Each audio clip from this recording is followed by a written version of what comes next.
Hey, welcome to the Exchange. Let's talk this Gamestop BCG kind of overall scandal what's going on. So this was an article from 3 days ago. So basically BCG, which is a consulting firm based in Boston, they're actually suing the GameStop company itself for unpaid fees. Total value of BCG is saying is $30 million. We'll get into the value actually later, but one thing you notice in this whole kind of context here is GameStop actually been shooting up the past overall 2-3 weeks or so. I mean, obviously, inflation, you have the Ukraine crisis. Obviously, your best defensive hedge is obviously GameStop. I mean, bar none, better than bonds. GameStop's where you want to be at right now if you want to play defensively. That's kind of a joke, but not really. So Ryan Cohen is the chairman and CEO of GameStop right now. He's a former CEO of Chewy. And you're thinking, hey, why Chewy? Why GameStop? If you're not familiar with that. So basically, Chewy is a giant e-commerce, basically pet platform.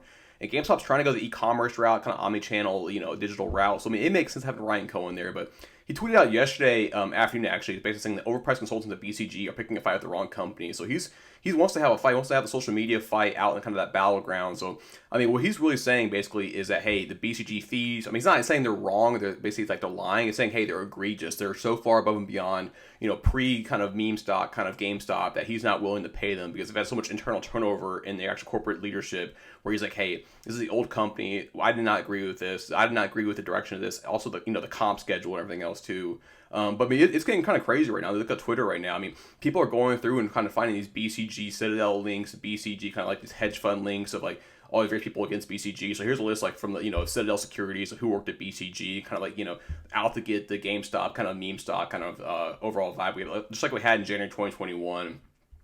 Tweeted out, literally last night saying, hey, the only ones more useless than overpriced consultants are those who hire them. Basically saying, hey, the previous basic GameStop leadership were basically totally useless, just burning cash for no reason. That's kind of what they're getting at right there. But people are going through like Reddit right now and also LinkedIn, basically hunting down these ex-BCGers and Citadel or his other, various, basically hedge funds or investment firm funds, basically almost like a targeted attack. Just because GameStop stock itself's been up, it's really big spike in the past like 2 weeks or so. So we'll see what happens with this one. So this is like the actual complaint pull up. This is basically filed by BCG against GameStop. It's a 12-page complaint, basically. Like we're going through this real fast, kind of get some of the highlights. But I think it's really interesting though, kind of what they're saying overall. So basically, page one, basically looking at the overall environment, what's going on. GameStop's almost heavily shorted stocks, even pre the meme stock rally. I mean, all of 2020, it was very heavily shorted across the board. But basically what happened is they're saying BCG, or GameStop engaged BCG in 2019. This is pre-Ryan Cohen, pre that current leadership we have now at GameStop. Basically, they're working on identifying basically profit-generating opportunities. Their goal was, to generate basically additional $200 million in profit per year, which is a great goal at that time, 2019. I mean, GameStop really was spiraling the drain. It was looking pretty, bleak overall for a long time. So basically what happened was, BCG and Daniel Kaufman, who was basically GameStop's former general counsel, basically former lawyer, basically became the CTO, Chief Transformation Officer in 2019, signed a statement of work with BCG saying, hey, we want to actually execute this work, we want to get this started and see if we can turn around the company. This is even pre-meme stock. So basically they worked alongside Mr. Kaufman and other GameStop leaders for approximately 4 months. So roughly 4 months of work right there. Keep that back in your mind. We'll get some of the numbers later. And basically they signed an SOW, which basically means statement of work, basically saying, hey, here's what we're going to do for you during this 4 months plus.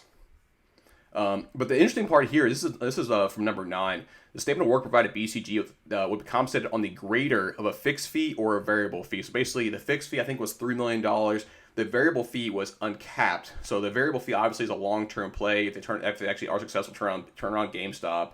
And what the weird part is here, the fixed fee is not based on actual metrics, based on like, hey, we improved profit margin by 40%. It's based on anticipated profit margin improvements, which is really weird though too, because like you understand any kind of valuation, any kind of projection, it's going to be wrong. You're going to have those tweaks, those kind of outliers in there, and it's one of those things where it's, hey, profit improvement, I mean, it might on paper look like it's going to improve 100% in the next 2 years or 1 year or whatever, but it may or might actually happen. So the actuality, the actual execution of that may not actually happen. So that's what it's a really weird contract. And I'm really surprised GameStop actually signed this, or even the former GameStop executive leadership actually signed this, because it's pretty crazy overall. So basically what happened, this is another pull-up point here. Structure was intended to incentivize BCG to significantly improve profits. Obviously, aligned incentives make sense there, but also prevent BCG from taking credit for and or being penalized for extraneous factors outside the party's control. So, this is a weird line too, because you think about like, hey, COVID-19 coming along, change of leadership, the meme stock rally. I mean, BCG had no part in that too. And you think about, hey, like, natural tailwinds with or without BCG. COVID-19 was a tailwind for GameStop because obviously we're at home more, we have more free time, we're playing games, etc. It just makes more sense that GameStop would do better in that kind of environment, just like a Peloton did in the kind of at-home workout environment. It's like the at-home gaming environment. I mean, GameStop makes a lot of sense in that actual aspect. So BCG spent tens of thousands of hours working on this project. Again, 4 months, and that's a lot of hours. So it shows you, hey, these are large teams actually engaging with GameStop, and they put a lot of effort into this overall. So basically what happens, Mr. Kaufman, the CTO, basically departed June 1st, 2020. So this is even pre-meme rally. He was gone at that point.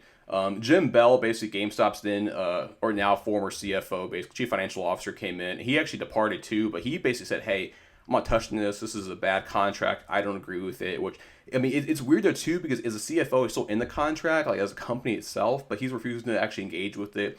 It makes you wonder if Jim Bell knew Mr. Kaufman, and then maybe somehow if they didn't get along behind the scenes, maybe, or maybe, hey, he's like, Mr. Kaufman's a dirtbag, and maybe this is a bad contract. Maybe there's something nefarious going on behind the scenes. Maybe Mr. Kaufman received some things of value in return for signing this contract, because it's a really odd corporate contract. It's not capped in any kind of way, which is really weird.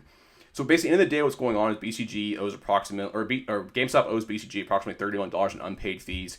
They can't verify this because based on the variable metrics and everything else too, which GameStop will not release to BCG. They're keeping that internal in-house. So I mean, it could be more than that potentially. I mean, it could be like maybe $40 million plus. So BCG, the SOW, statement of work, highlighted 4 main categories for financial improvement. So number one was financial year target of $30 million of basically this year predicted profit improvement. So basically, as they're going along, how can they actually improve the profit margin? Number two was the 2019 adjusted operating income improvement or amount of $253 million, which they actually hit about $62 to $63 million. So that was well short across the board. But this is mostly incentivized for the actual GameStop employees themselves to actually hit that target. So they fell way short, but that didn't affect BCG's overall payout. Eventually your 2020 target of $100 million of profit improvement. Again, this is all projections overall.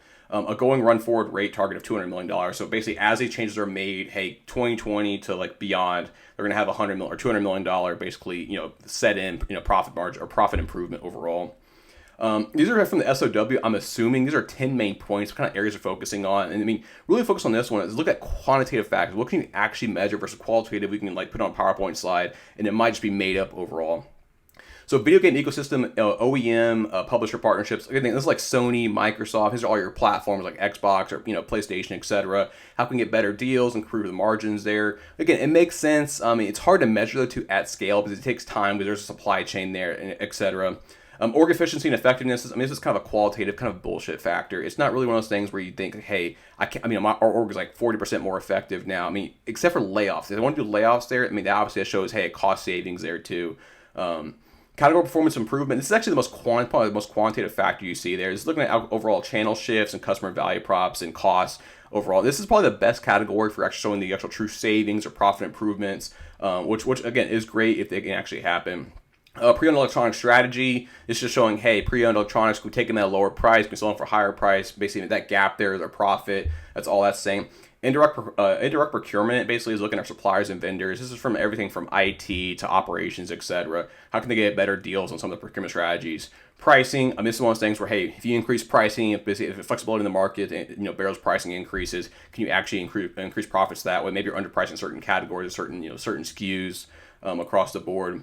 Global enterprise, looking at omni-channel, everything else across the globe. That's pretty self-explanatory. Loyalty, obviously you have higher loyalty, higher customer retention, higher customer lifetime value, so they come back and spend more. Makes sense, but I mean, it's hard to measure that in true like dollars and cents if it's not already clarified. Innovation, this is kind of an out there bullet. You really can't measure innovation. It either happens or it doesn't happen. So I mean, this is hard. It's hard to innovate in 4 months. I mean, that's a very fast innovation cycle. Again, long term, who knows what could happen.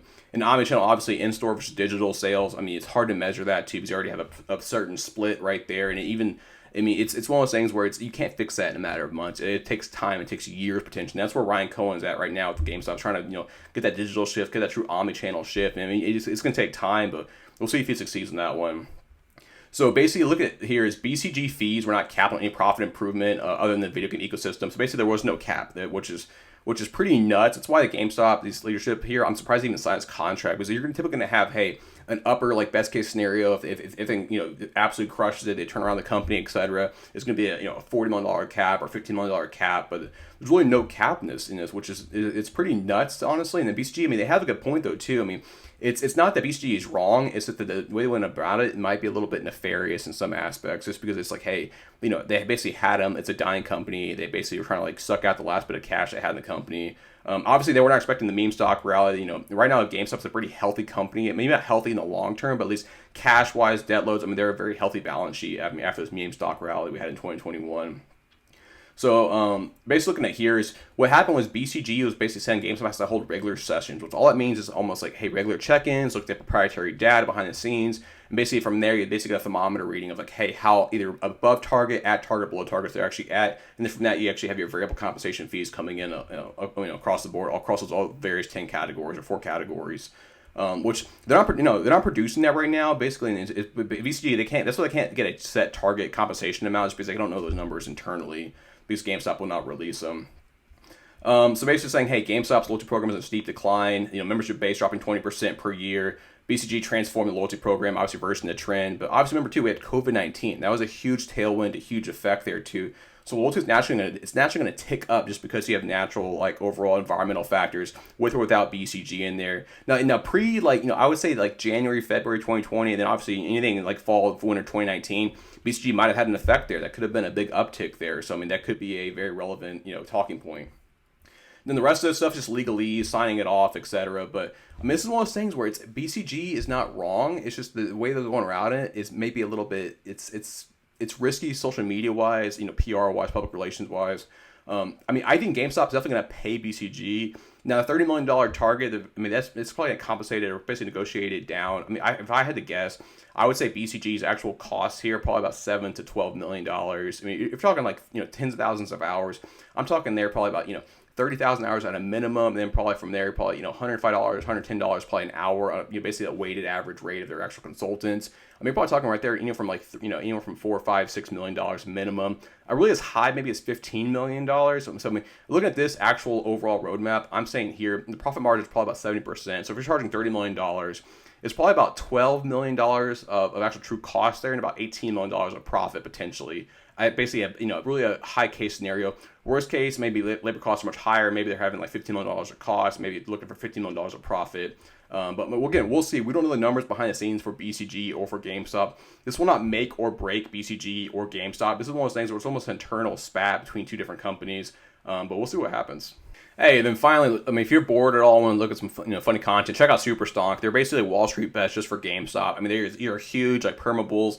Absolutely love it. But they've been going nuts the past 24 to 48 hours with the Ryan Cohen tweets. They've been hunting down all the various, just basically sources from BCG to GameStop to Citadel to short seller hedge funds or hedge funds in general.